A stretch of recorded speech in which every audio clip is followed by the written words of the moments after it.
শাহান যা ইচ্ছা তাই করছে, এটা মেনে নেওয়া যায় না, এটা মেনে নেওয়া যায় না। তার গ্লোবাল এক্সপিরিয়েন্স অফিসারের পজিশন দেখায় সেখানে যা ইচ্ছা তাই করছে, এটা মেনে নেওয়া যায় না।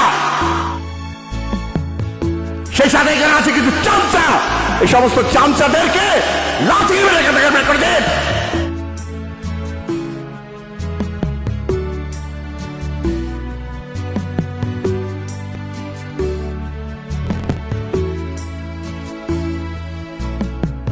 আমি তৌফিক ববি ডিক্লেয়ার দিলাম, শাহান আমি তোকে দেখে নেব, আমি তোকে দেখে নিব, তোকে আমি দেখে নিব। It's my promise, it's my promise. তুই কোথায় হাত দিছিস তুই জানিস না, ইটস মাই প্রমিস। তোর কাপড় এমন খোলা খুলবো রে, তোর সবকিছু হিজড়া লাগবে, হিজড়া। দেখিস সামনে পিছে সমান থাকবে তোর, দেখিস।